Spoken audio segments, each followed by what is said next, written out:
Hello YouTube! I was tagged in the I Am the Reader book tag by Mallory, Mallory of Sunshine, and it's been a long time since I've done a book tag, so I decided to stop ignoring tags and actually do one. So here I am, yay! So I haven't actually read this book. I had it mailed to me very recently and it comes out soon.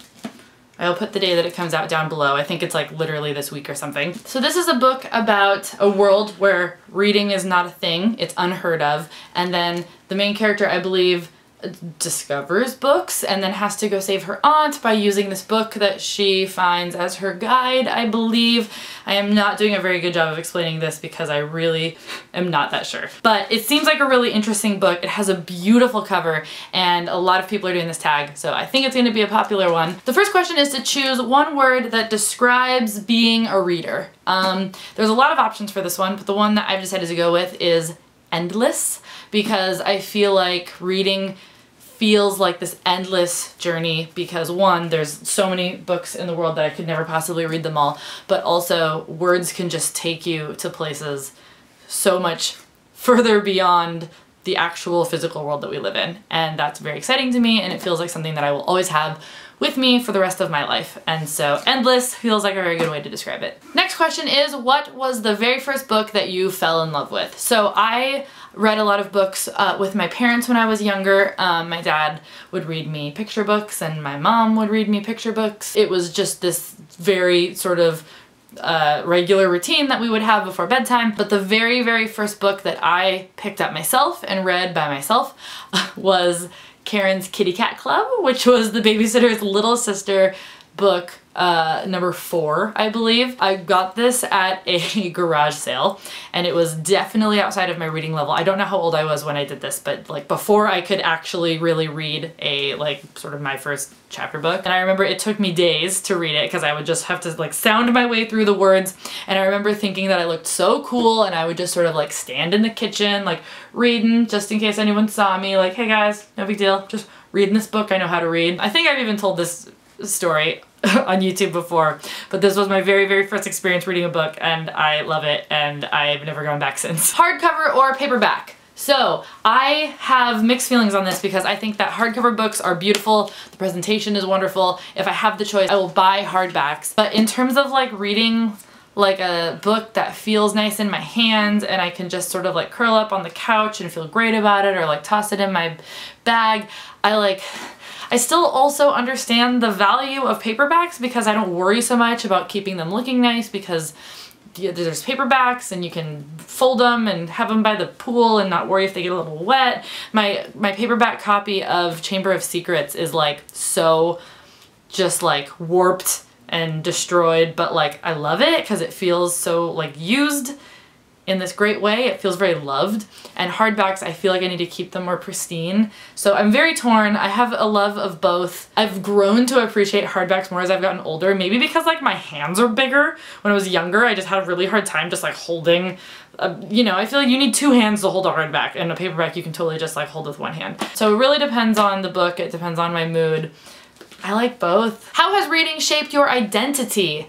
That's a big old question. I mean, I identify as a reader. I self-identify as a lover of books and a reader. I feel like, you know, I dedicate an entire wall in my office to displaying my books. So much of my sort of online persona is defined by what I'm reading because I would say at least 50% of my videos nowadays are about books, and I keep my Goodreads up to date and that pushes to Twitter, and I feel like that's just a thing that people know about me. I also, especially at work, sort of make sure that people know that like I am the person you can come to for audiobook recommendations, and so it's definitely just, it's just integrated. It's just extremely integrated into everything about me. What book do you read when you need to feel comforted? So my answer to this is Harry Potter, but it hasn't always been Harry Potter.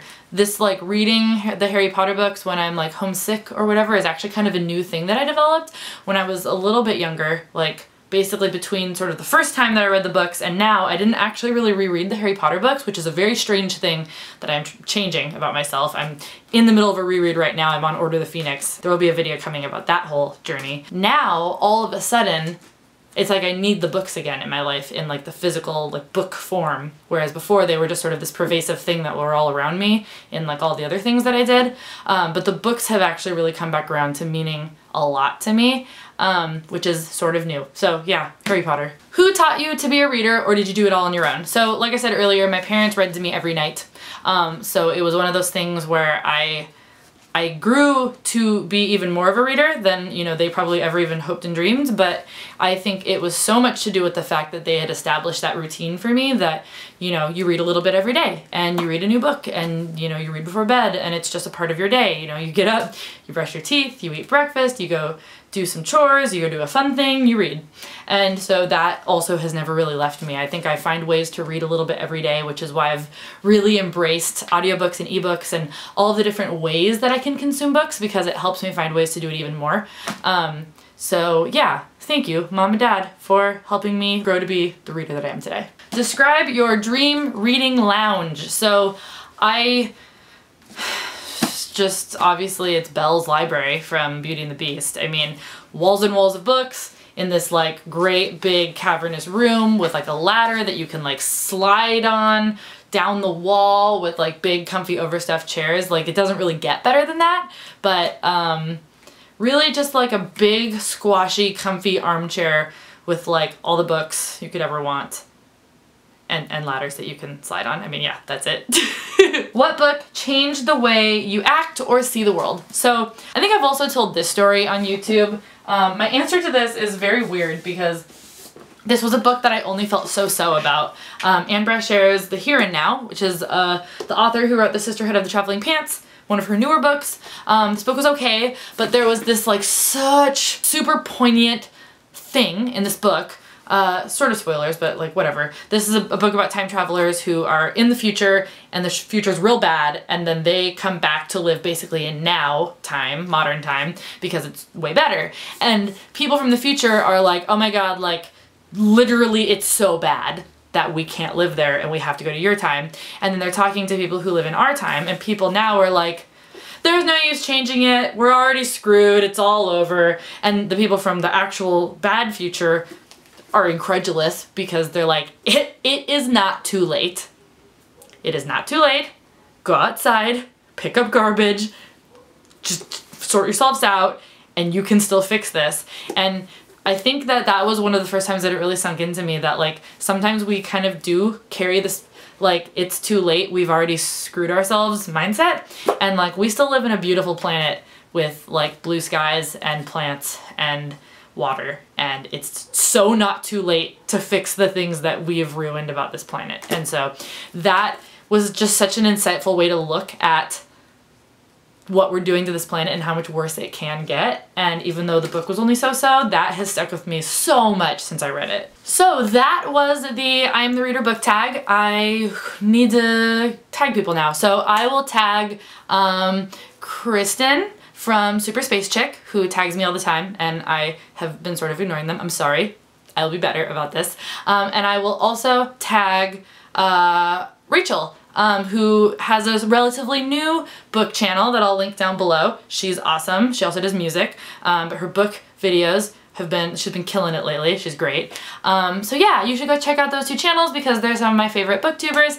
And also check out The Reader, book 1 of The Sea of Ink and Gold by Tracy Chi, because I'm gonna read it, so you should too. Thank you guys so much for watching, and I will see you next time. Goodbye!